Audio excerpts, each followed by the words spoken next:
Shalom, irmãos, irmãs. Vamos começar uma leitura sobre o livro de Flávio Joséfo, A História dos Hebreus. Vamos começar já no capítulo 1, Criação do mundo. Adão e Eva desobedecem à ordem de Elohim e ele os expulsa do paraíso terrestre. Gênesis, capítulo 1. No princípio, Elohim criou o céu e a terra. Mas a terra não era visível, porque estava coberta de trevas espessas, e a rua, o espírito de Elohim, adejava por cima dela. Elohim ordenou em seguida que se fizesse a luz, e a luz apareceu imediatamente. Depois de ter considerado essa massa, Elohim separou a luz das trevas. As trevas chamou noite, e a luz dia, dando ao começo do dia o nome de manhã e ao fim o de tarde. Foi ao primeiro dia que Moshe, chamou um dia e não o primeiro dia, por razões que eu poderia explicar, mas como prometi escrever sobre todas essas coisas em um trabalho especial, reservo-me para falar disso nele. No segundo dia, Elohim criou o céu, separando-o de todo o resto, e colocou-o por cima como sendo o mais nobre. Rodeou-o de cristal, temperou-o com umidade própria para formar as chuvas que regam docemente a terra, para torná-la fecunda. No terceiro dia, tornou fixa a terra, rodeou-a pelo mar e fê-la produzir as plantas com as suas respectivas sementes. No quarto dia, criou o sol, a lua e os outros astros e colocou-os no céu para lhes serem o ornamento principal. Regulou de tal maneira os seus movimentos e o seu curso que eles determinam claramente as estações e as revoluções do ano. No quinto dia criou os peixes que nadam na água, os pássaros que voam no ar, e quis que formassem casais, a fim de crescerem e se multiplicarem, cada um segundo a sua espécie. No sexto dia criou os animais terrestres e distinguiu-os em sexos diversos, fazendo-os macho e fêmea. E nesse mesmo dia criou também o homem. Assim, segundo o que refere Moisés, Elohim criou em 6 dias o mundo e todas as coisas que nele existem. No sétimo dia ele descansou e deixou de trabalhar as grandes obras da criação do mundo. É por esse motivo que não trabalhamos nesse dia e lhe damos o nome de Shabat, que em nossa língua quer dizer descanso. Gênesis capítulo 2. Moisés fala ainda mais particularmente da criação do homem. Ele diz que Elohim tomou o pó da terra, fez o homem e com a alma inspirou nele a ruach, o espírito e a vida. Ele acrescenta que esse homem foi chamado Adão, que em hebreu significa ruivo, porque a terra de que ele foi formado era dessa cor, que é a cor da terra natural e a qual se pode chamar virgem. Elohim mandou vir os animais, tanto os machos quanto as fêmeas, para diante de Adão. E este, o primeiro de todos os homens, deu-lhes os nomes que conserva ainda hoje. Elohim, vendo que Adão estava sozinho, enquanto os outros animais tinham cada qual uma companheira, quis também dar-lhe uma consorte. Para isso, quando ele estava adormecido, tirou-lhe uma das costelas, da qual formou a mulher. E logo que Adão a viu, percebeu que ela havia sido tirada dele, que era parte dele mesmo. Os hebreus dão à mulher o nome de Ishá, e a que foi a primeira de todas chamou-se Eva, isto é, mãe de todos os viventes.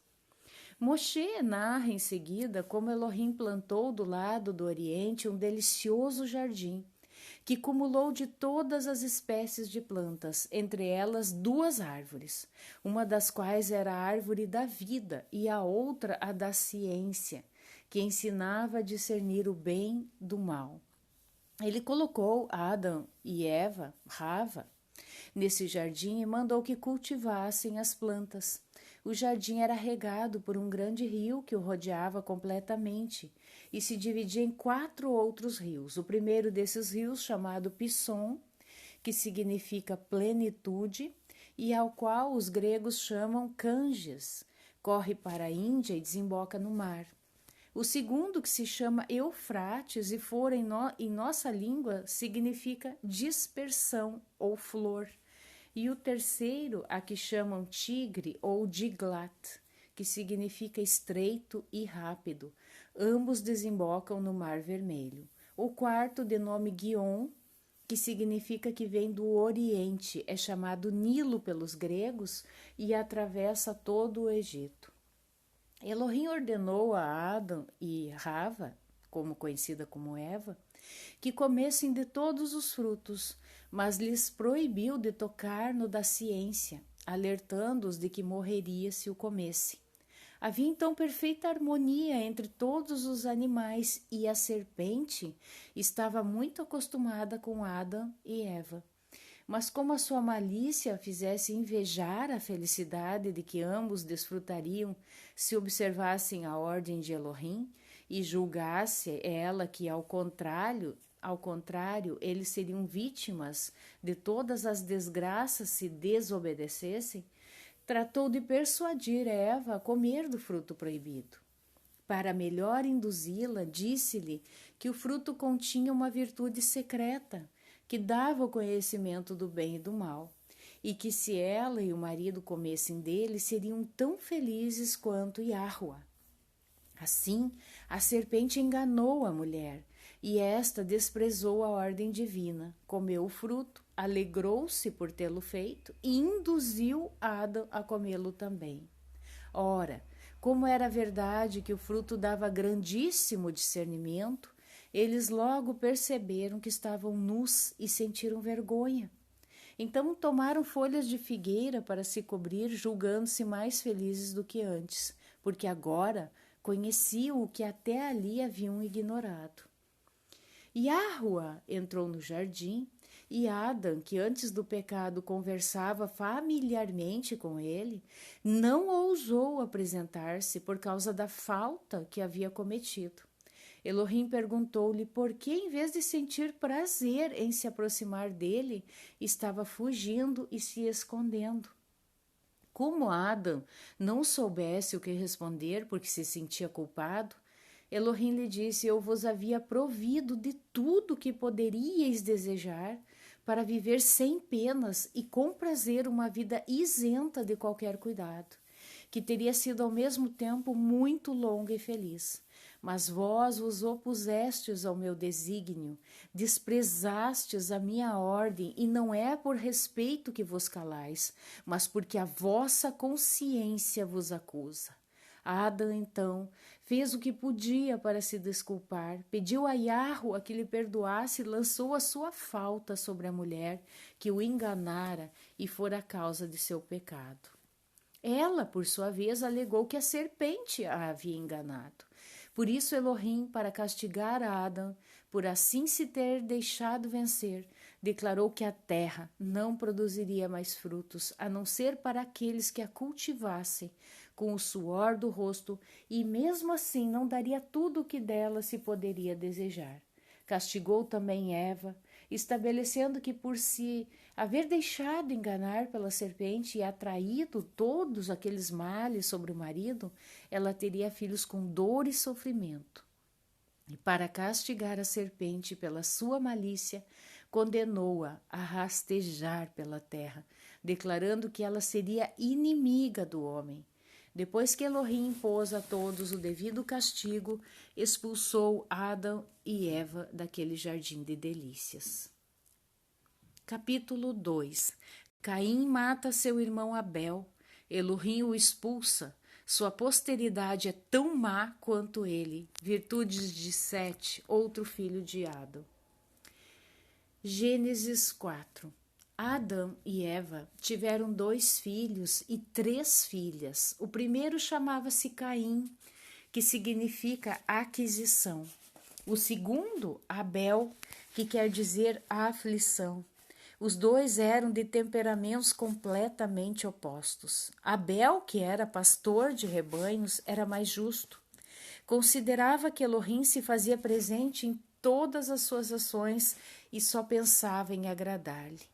Caim, ao contrário, que por primeiro trabalhou a terra, era muito mau. Buscava apenas proveito próprio. A sua horrível impiedade levou-o ao excesso de furor, a ponto de matar o próprio irmão. Eis a causa disso. Ambos resolveram oferecer um sacrifício a Yahweh. Caim, dos frutos de seu trabalho, e Abel, do leite e das primícias de seu rebanho. Elohim demonstrou aceitar melhor o sacrifício de Abel, que era a produção livre da natureza, do que a oferta que a avareza de Caim dela havia tirado, quase à força. O orgulho de Caim não pôde tolerar que Elohim tivesse preferido o irmão a ele. Matou-o e escondeu o corpo, esperando que assim ninguém tivesse ciência do seu crime. Elohim, porém, a cujos olhos nada há oculto, perguntou-lhe onde estava o irmão, que não via há vários dias, pois antes eles estavam sempre juntos. Caim, não sabendo o que responder, disse primeiro que se admirava de também não o ter visto mais. Todavia, como Elohim insistisse, respondeu-lhe insolentemente que não era nem senhor nem guarda do irmão e que não se havia encarregado de cuidar daquilo que não lhe dizia respeito. Elohim então perguntou-lhe como se atrevia a afirmar nada saber do que acontecera ao irmão, se ele mesmo o havia matado. E se Caim não tivesse oferecido imediatamente um sacrifício para acalmar-lhe a cólera, teria recebido naquele mesmo instante o castigo que o seu crime bem merecia. Yahweh, no entanto, amaldiçoou-o, ameaçou castigar os seus descendentes até a 7ª geração e expulsou-o. Porém, como Caim temesse que andando errante animais ferozes o devorassem, Elohim o tranquilizou contra esse temor. Deu-lhe um sinal com o qual podia ser reconhecido e ordenou-lhe que se fosse. Depois de haver atravessado diversos países, Caim estabeleceu residência em um lugar chamado Nod, onde teve vários filhos. No entanto, o castigo, em vez de torná-lo melhor, fê-lo ao contrário, muito pior.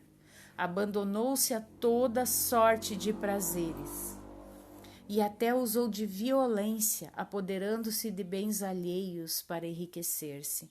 Reuniu homens maus e celerados, dos quais se tornou o chefe, e ensinou-os a cometer toda espécie de crimes e de ações ímpias. Mudou a inocente maneira de viver que adotara no princípio, inventou os pesos, as medidas, substituiu a franqueza e a sinceridade, tão mais louváveis e simples, pela astúcia e pelo engano. Ele foi o primeiro a estabelecer limites para a divisão de propriedades e construiu uma cidade. Chamou-a Enoque, nome de seu filho mais velho, rodeou-a de muralhas e a povoou.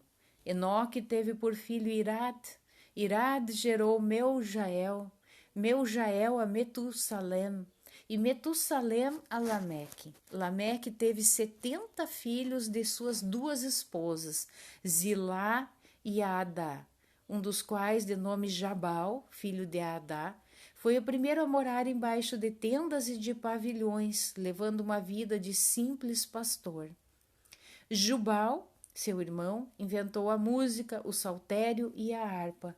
Tubal-Caim, filho de Zilá, sobrepujava a todos os outros em coragem e força, e foi grande comandante.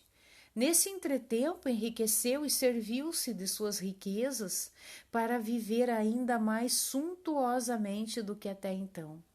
Ele inventou a arte de forjar e teve apenas uma filha, de nome Naamá. Como Lameque era muito instruído nas coisas divinas, julgou facilmente que sofreria a pena do assassínio de Caim, na pessoa de Abel, e disse-o às suas 2 mulheres: eis como a posteridade de Caim chafurdou-se em toda espécie de crimes. Não se contentaram em imitar os de seus pais, mas inventaram outros.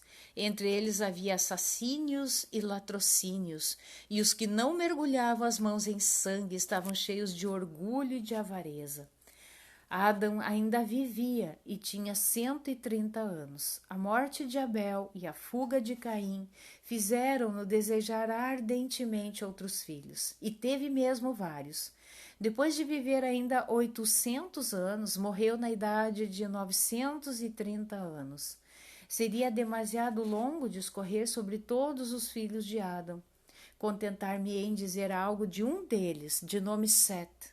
Educado, junto de seu pai, deu-se com afeto à virtude. Deixou filhos semelhantes a ele que permaneceram em sua terra, onde viveram felizes e em perfeita união. Deve-se ao seu espírito e ao seu trabalho a ciência dos astros. Como seus filhos haviam sido informados por Adão que o mundo pereceria pela água e pelo fogo, o medo de que essa ciência se perdesse antes que os homens a aprendessem, levou-os a construir 2 colunas, uma de tijolos e outra de pedras, e sobre elas gravaram os conhecimentos que possuíam. Se um dilúvio destruísse a coluna de tijolos, ficaria de pedras, para conservar à posteridade a memória daquilo que haviam escrito. A providência deles deu bom resultado e afirma-se que a coluna de pedras pode ser vista ainda hoje na Síria.